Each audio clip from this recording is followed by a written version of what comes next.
Hello friends and welcome to my channel learn and grow everyday with Snigdha. तो यहाँ हम 25 अक्टूबर का द हिंदू डिस्कस करने वाले हैं। ये मोस्ट इम्पॉर्टेंट जो आज के आर्टिकल्स हैं सम उसमें से हम ये डिस्कस करने वाले हैं। So let's begin the discussion. तो सबसे पहले ये इंडिया चाइना बॉर्डर इशू पे आया है। देखिए इसमें सिर्फ ये लिखा है कि चाइना ने कुछ एक नया लेजिस्लेचर पास किया है जिससे उनकी जो एक्टिविटीज़ है बॉर्डर पे, वो जो भी काम कर रही है वो फॉर्मलाइज हो जाएंगी, वो लीगलाइज हो जाएंगी। वैसे तो चाइना को रोकने वाला वैसे भी कोई नहीं था। उनकी गवर्नमेंट जो भी करती है, उनकी आर्मी जो भी करती है, क्योंकि वो डेमोक्रेसी नहीं है चाइना। तो इनकी लेजिस्लेचर ने वोट किया है to adopt a new law जिससे कंट्री की प्रोटेक्शन के लिए लैंड बाउंड्रीज पे जो आर्मी है या गवर्नमेंट है कुछ भी डिसीजन ले सकती है। तो इंडिया के लिए ये कंसर्निंग इशू है। आप इंडिया चाइना बॉर्डर इश्यूज में ये पॉइंट मेंशन कर सकते हैं कि चाइना ने ये न्यू लॉ पास किया है।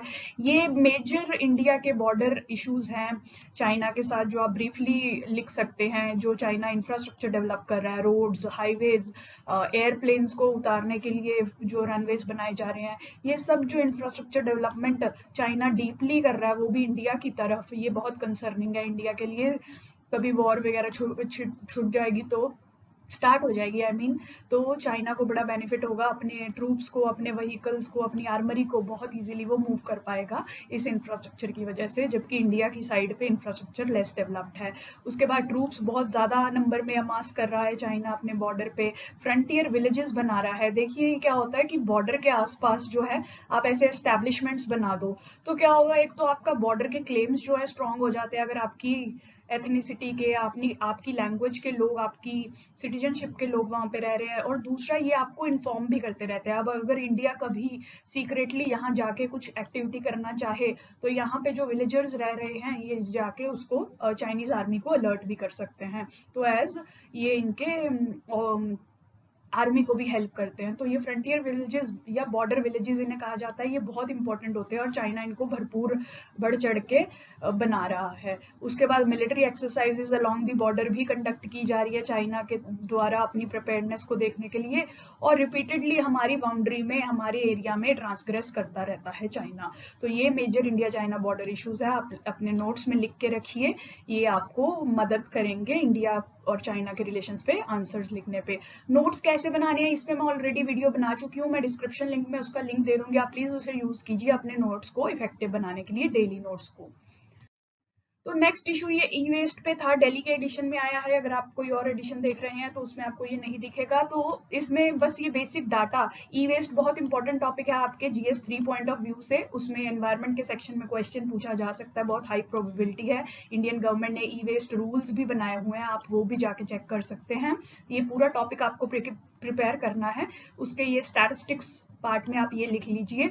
एसोचैम जो है एसोसिएशन, जो इसने 2018 में एक रिपोर्ट प्रेजेंट की थी जिसके अनुसार इंडिया जो है 2 मिलियन के अराउंड ई वेस्ट जो है जनरेट करता है, एंड मेजोरिटी ऑफ इट 90% जो हमारा ई वेस्ट है वो इनफॉर्मल सेक्टर में जाता है। इनफॉर्मल का यही मतलब है कि इनके पास कोई गाइडलाइंस नहीं होती, ना ये कोई मास्क या ग्लव्स वगैरह कुछ नहीं यूज करते जब ये ई वेस्ट को मैनेज करते हैं, जिससे हेल्थ प्रॉब्लम होती है।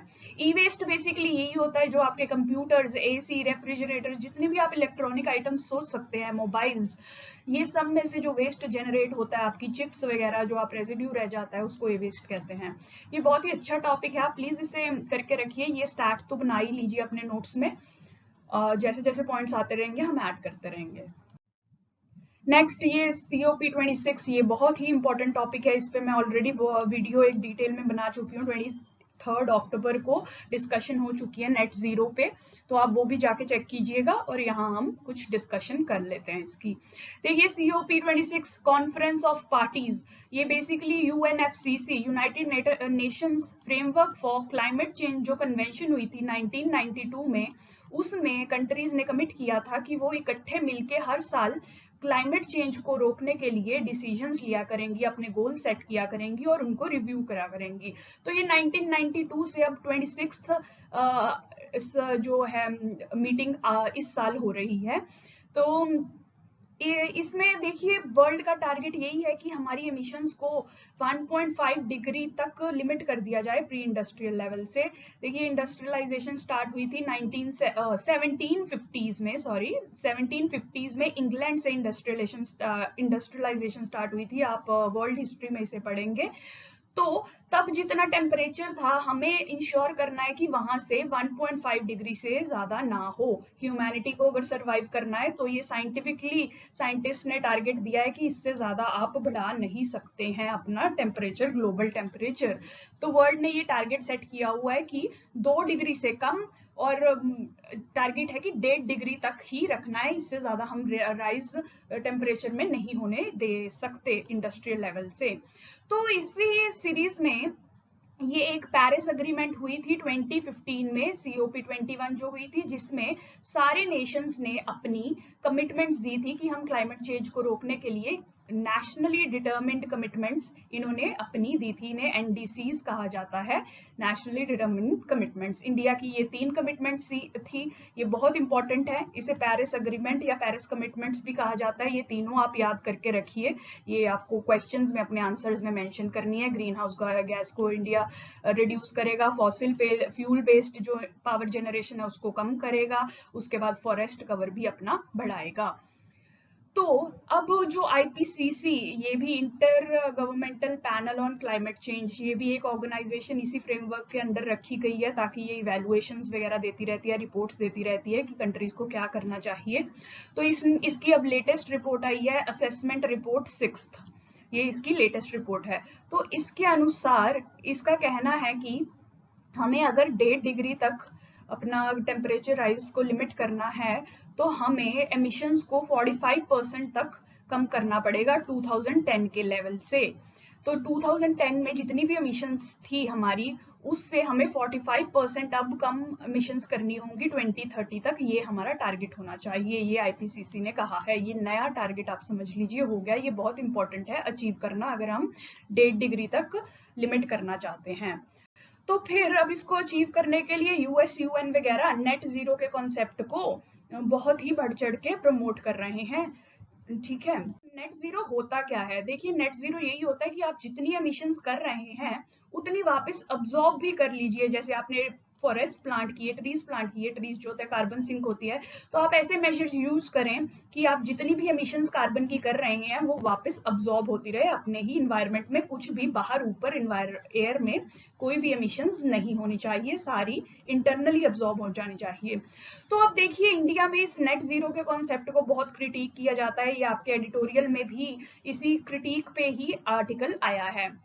तो ये कहते हैं कि ये US UN वगैरह ने नेट जीरो का पूपना तो बचा रखा है, आई मीन ड्रम बीट से बचा रहे हैं, पर इसका प्रॉब्लम ये है कि देखिए ये डेवलप्ड कंट्रीज जो है मेजर रिस्पॉन्सिबिलिटी है इनकी इन्वायरमेंट पे इम्पैक्ट की। आप देखिए सबसे पहले इंडस्ट्रियलाइजेशन इंग्लैंड में स्टार्ट हुआ, फिर फ्रांस, अमेरिका, रशिया, ये सब इंडस्ट्रियलाइज हुए। तो इनकी एमिशंस लिमिटलेस थी, तब ना तो कोई इन्वायरमेंटल रेगुलेशंस थी, ना इन्वायरमेंटल एक्टिविस्ट थे, तो इन्होंने भरपूर एमिशंस की। और इन्हीं की वजह से आज जितनी भी टेम्परेचर राइज हुआ है इनकी एमिशंस की वजह से हुआ है। हम तो अभी डेवलप होने लगे हैं, हमारी तो इंडस्ट्रियलाइजेशन अभी कंप्लीट भी नहीं हुई है, तो हमारी डेवलपिंग कंट्रीज का इसमें रिस्पॉन्सिबिलिटी कम हो जाती है।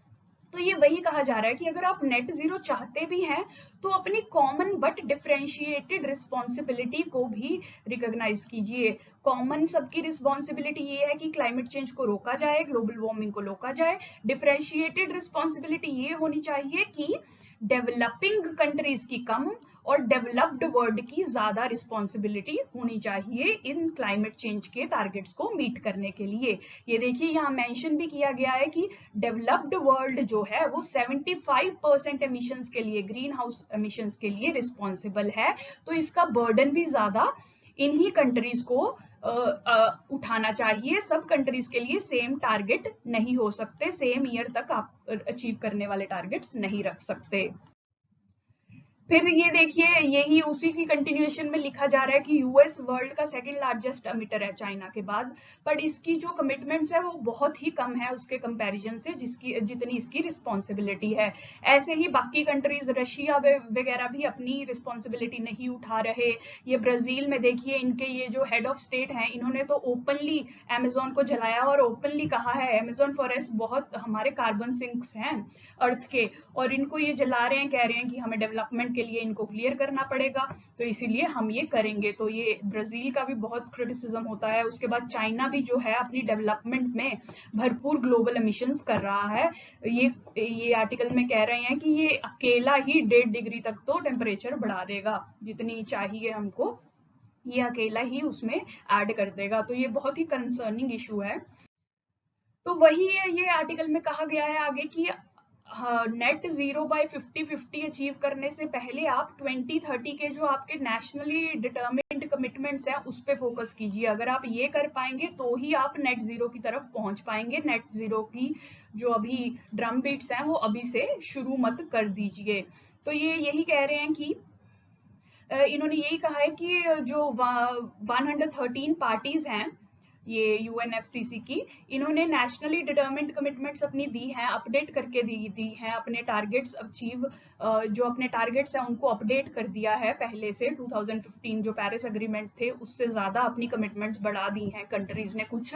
फिर भी हम जो है 16.3% अबव रहेंगे 2010 के लेवल से, जबकि हमें 45% लेस रहना है 2010 के लेवल से हमारी असेसमेंट रिपोर्ट के अनुसार। तो मतलब अभी भी हमारी कमिटमेंट्स आर नॉट इनफ, हमें और करना पड़ेगा।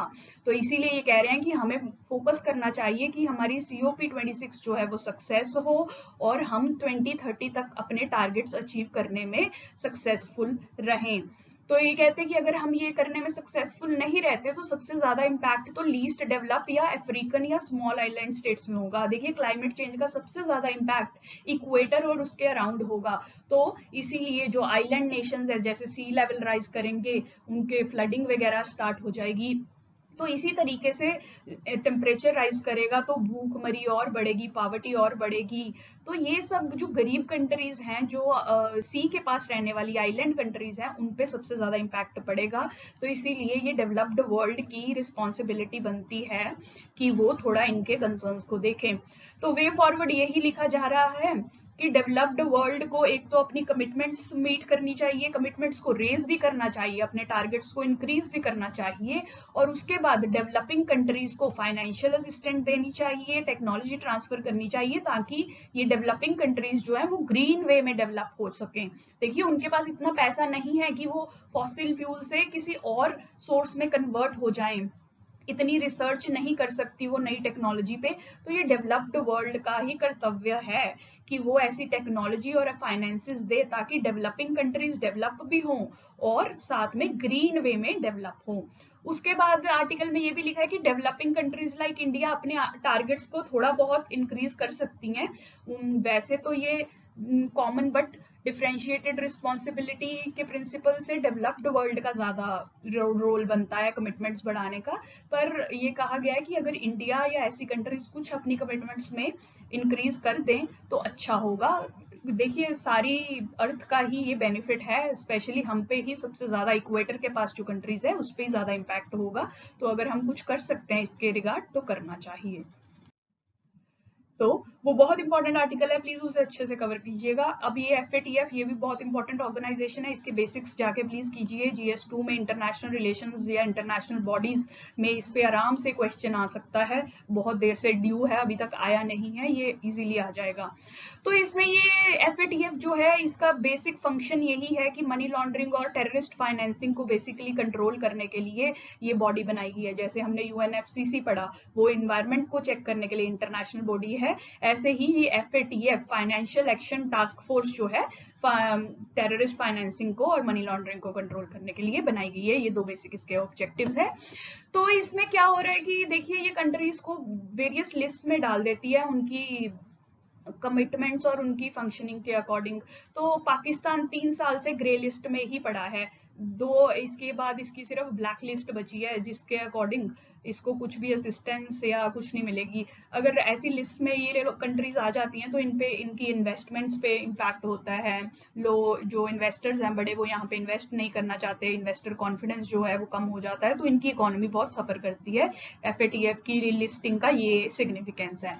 तो इस आर्टिकल में ये कहा जा रहा है बेसिकली कि जो पाकिस्तान है उसको 3 साल से ये ग्रे लिस्ट में ही रख के बैठे हैं FATF वाले, और कहीं चाह रहे हैं कि पाकिस्तान जो है अपनी कमिटमेंट्स पूरी कर रहा है। 34 जो इसको टास्क दिए थे उसमें से इसने 30 जो है पूरे कर लिए हैं, आगे भी कर रहा है। एक जो मेजर टास्क ये नहीं कर रहा जिसकी वजह से ये ग्रे लिस्ट में रह रहा है, वो ये है कि ये इन्वेस्टिगेशंस वगैरह अच्छे से नहीं कर रहा। ये देखिए जो मेजर टेररिस्ट हेड्स हैं, जैश ए मोहम्मद का हेड मसूद अजहर और लश्कर तोयबा का हफीज सईद, दाऊद इब्राहिम, ये सब जो इंडिया के स्पेशली एनिमिकल हैं इंटरेस्ट के, ये सब पाकिस्तान में सेंचुरी लेके बैठे हैं, और पाकिस्तान इनके अगेंस्ट ना तो इन्वेस्टिगेशन अच्छे से करता है, ना प्रोसिक्यूशन इनकी अच्छे से होती है। तो ये देखिए, तो इस आर्टिकल में यही कहा जा रहा है कि पाकिस्तान की फेलियर के लिए उसको पनिश करना चाहिए, FATF को पॉलिटिसाइज नहीं करना चाहिए, अपने प्रोसेसेस को जो एक्शन बनता है वो लेना चाहिए। नहीं तो अब अफगानिस्तान की जो सिचुएशन है, अफगानिस्तान में आपको मालूम ही है कि तालिबान पावर में आ गया है। अगर तालिबान अपने पिछले रंग में आ गया, देखिए पहले ये देखिए 1999 में इंडिया का प्लेन, इंडियन एयरलाइंस आप देख सकते हैं, हाईजैक किया था ये टेररिस्ट ने, कुछ टेररिस्ट ने, मसूद नहीं थे, तो वो जाके कंधार यानी कि अफगानिस्तान में लैंड हुए थे। ये तालिबान के आपको मिलिशिया दिखेंगे, इन्हें लैंड होने की परमिशन दी, जबकि पाकिस्तान ने भी मना कर दिया था कि हम आपको लैंड नहीं होने देंगे, तो ये जाके अफगानिस्तान में लैंड हुए थे। तो आप देखिए, अगर ऐसे तालिबान जो है पहले टेररिस्ट एक्टिविटीज को हेल्प कर चुका है, तो अब भी यही डर है कि ये अब भी टेररिस्ट एक्टिविटीज को हेल्प करेगा, तो पूरे वर्ल्ड को नुकसान होगा, स्पेशली इंडिया को। इसीलिए FATF को अपनी जो बेसिक मैंडेट है उसको लिव अप करना चाहिए, अपने प्रोसेसेस को पॉलिटिसाइज नहीं करना चाहिए। ये बेसिकली FATF का क्रिटिसिज्म है कि इसको more than grey listing Pakistan की करनी चाहिए। 3 साल से एक कंट्री ग्रे लिस्ट पे है, आप बताइए, तो उसने कुछ अचीव ही नहीं किया, मतलब वो अपने कमिटमेंट्स नहीं फुलफिल कर रही, तो मतलब आपको ही कोई स्ट्रिक्ट एक्शन उसके अगेंस्ट लेना पड़ेगा उसको ओब्लाइज करने के लिए। तो ये इस आर्टिकल में लिखा गया है। FATF बहुत इंपॉर्टेंट टॉपिक है, प्लीज उसे कवर कीजिए। नेक्स्ट ये कमला भसीन पे नेक्स्ट पेज पे आर्टिकल है, आप ये पढ़ सकते हैं। ये है कमला भसीन, ये बहुत ही फेमस जो है फीमेल जेंडर राइट्स की एक्टिविस्ट रही हैं। तो इस आर्टिकल को आप पढ़ सकते हैं। इनकी एग्जांपल जो है आप एज अ केस स्टडी और एज अ इंस्पिरेशनल पर्सनैलिटी आप अपने एसेज में यूज कर सकते हैं, एथिक्स के आंसर में यूज कर सकते हैं, या सोशल इश्यूज में यूज कर पाएंगे। इसलिए इनकी जो बायोग्राफी आप वो कहीं से भी पढ़ लीजिए, ये आर्टिकल पढ़ना चाहते हैं पढ़ लीजिए, पर बेसिक बायोग्राफी आप नॉर्मल सोर्सेज से पढ़िए। मैंने जेंडर इश्यूज पे भी कल एक वीडियो अपलोड किया है, Karva Chauth and its relevance for UPSC answer writing, तो आप प्लीज वो भी चेक कीजिए। आपके जेंडर इश्यूज के एक नया एंगल आपको पता चलेगा, जेंडर इश्यूज को सॉल्व करने के लिए हम क्या कर सकते हैं, उसमें मैंने वो वे फॉरवर्ड भी बहुत अच्छा दिया है, तो आप प्लीज वो भी जाके चेक कीजिए। उसके बाद सेंट्रल एशिया, बहुत ही इंपॉर्टेंट टॉपिक है ये international relations point of view से। पहले आप सेंट्रल एशिया देख लीजिए मैप में, ये बेसिकली कजाकिस्तान, उज्बेकिस्तान, तुर्कमेनिस्तान और यहाँ पे किर्गिस्तान, ये तजाकिस्तान, ये बेसिकली 5 सेंट्रल एशियन रिपब्लिक्स हैं। ये बहुत ही इंपॉर्टेंट है इंडिया के सेंट्रल। तो पहले तो हम ये देख लेते हैं कि इंपॉर्टेंस या सिग्निफिकेंस क्या है, दोनों के इंटरेस्ट कहाँ पे मैच करते हैं। देखिए न्यूक्लियर, इंडिया की न्यूक्लियर एनर्जी, उसका रॉ मटेरियल जो है यूरेनियम वगैरह इन सेंट्रल एशियन कंट्रीज से लाया जाता है, ये बहुत अच्छा सोर्स है। उसके बाद नेचुरल गैस बहुत ही ज्यादा अमाउंट में पाई जाती है। ये तुर्कमेनिस्तान आप देखिए, टापी भी इंडिया बनाने की कोशिश कर रहा है, TAPI, Turkmenistan, Afghanistan, Pakistan, India pipeline, ये नेचुरल गैस को लाने के लिए। बट आपको पता ही है पाकिस्तान की वजह से हम ऐसी कोई कनेक्टिविटी प्रोजेक्ट इसके अंदर से नहीं कर पाते हैं। ऊपर से अफगानिस्तान में भी अब तो तालिबान आ गया है, तो वो भी इशू करेगा, बट मेजर इशू अब तक पाकिस्तान ही रहा है। उसके बाद टेररिज्म, देखिए ये मुस्लिम मेजोरिटी कंट्रीज है, अफगानिस्तान वगैरह में अगर टेररिज्म बढ़ता है तो इन पे भी बहुत इम्पैक्ट पड़ता है। टेररिज्म एक आइडियोलॉजी होती है, वो बाउंड्रीज में सीमित नहीं रहता, यहाँ से आइडियोलॉजी इनकी सेंट्रल एशियन कंट्रीज में भी जाएगी और टेररिज्म यहाँ भी बहुत बढ़ेगा। इसीलिए दोनों कंट्रीज इंडिया और सेंट्रल एशिया के टेररिज्म पे भी इंटरेस्ट जो है कन्वर्ज करते हैं। उसके बाद देखिए आप चाइना के साथ इनका बॉर्डर है, देखिए मैं थोड़ा क्लीन कर दूं इसको, तो आप देखिए ये चाइना आप देख पाएंगे यहाँ पे इसका ये जिंगजियांग बिल्कुल बॉर्डर पे प्रोविंस है। एक तो ये देखिए इनकी बहुत सारी टेरिटरीज चाइना ने बहुत हड़प रखी हैं, ये तजाकिस्तान, आप जो किर्गिस्तान देख रहे हैं, क्योंकि ये स्मॉल कंट्रीज हैं तो चाइना को अपोज नहीं कर पा रही थी इंडिया की तरह। इंडिया तो अपना स्टैंड फिर भी होल्ड करके बैठा है, स्काई चीन तो गवा ही पाया चुका है, जब इंडिया तब नहीं था इतना स्ट्रॉन्ग, तो वैसे ही चाइना इनकी टेरिटरीज में भी घुस जाता है। तो चाइनीज एग्रेशन से ये कंट्रीज भी बहुत परेशान रहती हैं, जैसे इंडिया रहता है, और ऊपर से उइगुर मुस्लिम्स जो हैं चाइना के जिंगजियांग प्रोविंस में रहते हैं, उनके साथ भी अच्छा ट्रीटमेंट नहीं होता है, जिसकी वजह से भी सेंट्रल एशियन कंट्रीज जो कि मुस्लिम मेजोरिटी कंट्रीज है, इनमें कंसर्न रहता है। तो इस पे भी इंडिया और सेंट्रल एशिया के कंसर्न्स जो है मैच करते हैं। उसके बाद ट्रेड बहुत अच्छे से बूस्ट कर सकते हैं दोनों कंट्रीज। इंडिया के मेडिकल स्टूडेंट्स और दूसरे स्टूडेंट्स भी बहुत जाते हैं ये सेंट्रल एशिया में अपनी डिग्रीज कंप्लीट करने के लिए, वहाँ पे जो है कॉस्ट इफेक्टिव होती हैं। इंडिया में बहुत एक्सपेंसिव हो चुकी हैं, इतनी सीट्स भी नहीं है, इसलिए वहाँ पे एजुकेशन लेने के लिए इंडियन स्टूडेंट्स जा रहे हैं, तो ये पीपल टू पीपल टाइज को भी स्ट्रॉन्ग करता है। और दूसरा, इंडिया की मूवीज बहुत पॉपुलर है, आप वहाँ जाएंगे तो इजीली वो राज कपूर वगैरह जो हमारे पुराने एक्टर्स हैं वो बहुत फेमस है। तो ये इंडिया सेंट्रल एशिया के बेसिक रिलेशंस है, इसे लिख के रखिए, ये बहुत ही इंपॉर्टेंट पार्ट है। अब जो आर्टिकल में डिस्कस हुआ है वो डिस्कस करते हैं। तो देखिए रिसेंट एंगेजमेंट, इंडिया के जो एक्सटर्नल अफेयर्स मिनिस्टर है एस जयशंकर साहब, ये अभी इस मंथ के अर्लियर इस मंथ में वहाँ पे पाए गए थे, वहाँ गए थे मीटिंग के लिए सेंट्रल एशियन कंट्रीज में। तो ये कहा जा रहा है ये इनकी 3rd मीटिंग है 4 मंथ्स में, पिछले 4 महीने में 3 बार जा चुके हैं जयशंकर साहब। तो ये खुद ही बताता है कि ये रीजन का रेलेवेंस हमारे लिए बहुत ज्यादा है, हमारी हाईएस्ट अथॉरिटी जो है वो दोबारा इस जगह पे जा रही है अपने रिलेशंस को स्ट्रेंथन करने के लिए। तो अब देखिए ये मेजर्स क्या, इंडिया ने स्टेप्स क्या अनाउंस किए हैं, ये आप लिख के रखिए। इंडिया सेंट्रल एशिया रिलेशंस के नोट्स में, कि किर्गिस्तान में 200 मिलियन की क्रेडिट लाइन को एक तो ओपन किया है इंडिया ने, उसके बाद MOU साइन किया है high impact community development projects में। यही स्कूल वगैरह कुछ इसमें देखेंगे कि क्या इसकी डिटेल्स हैं।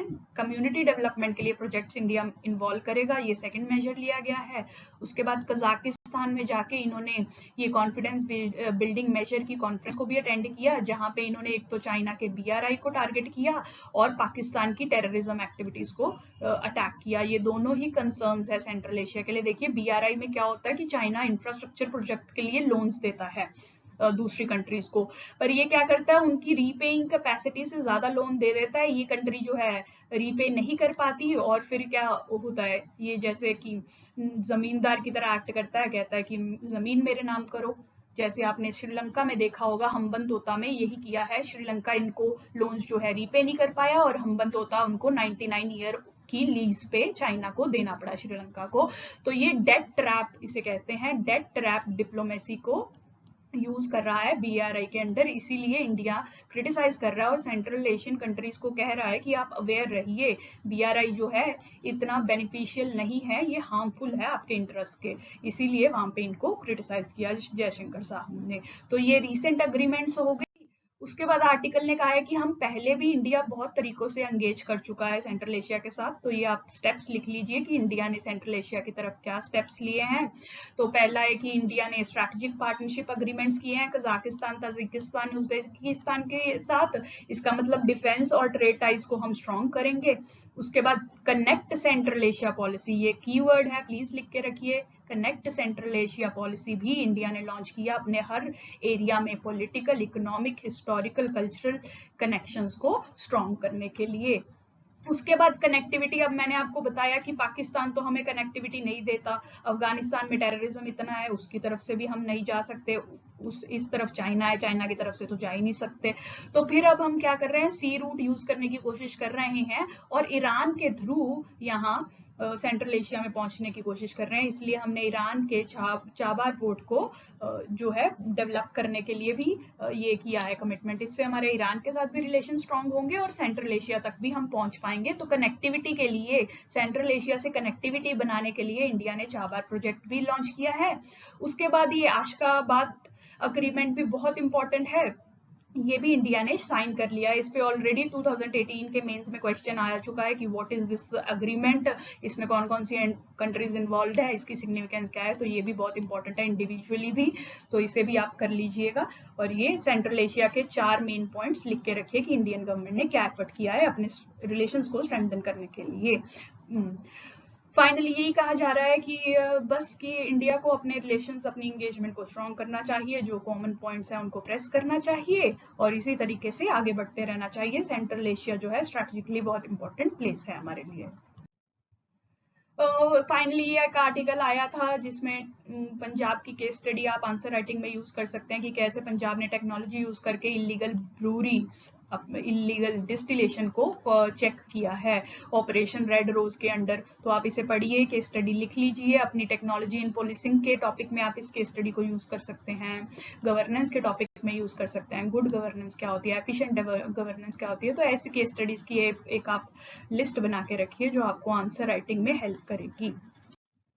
और ये फाइनली एक फेसबुक की रिपोर्ट टाइप्स इंटरनल डॉक्यूमेंट्स जो है इसके विसल ब्लोअर ने लीक टाइप्स किए हैं, जो कह रहे हैं कि इंडिया में बहुत सारी मिस इन्फॉर्मेशन और हेट स्पीच है, जिसको कम्बैट करने में फेसबुक जो है ना सफल रहता है, बड़ा डिफिकल्ट फाइंड करता है इस हेट स्पीच और मिस इन्फॉर्मेशन को फाइट करने के लिए। तो आप हेट स्पीच और मिस इन्फॉर्मेशन के टॉपिक में इस रिपोर्ट को यूज कर सकते हैं, ये शो करने के लिए कि इसके लेवल्स बहुत बढ़ चुके हैं इंडिया में। इस वैसे ज्यादा रेलेवेंट नहीं है, आप अवॉइड भी कर सकते हैं। So that was all for this discussion. Like and subscribe my channel and keep watching. Thank you.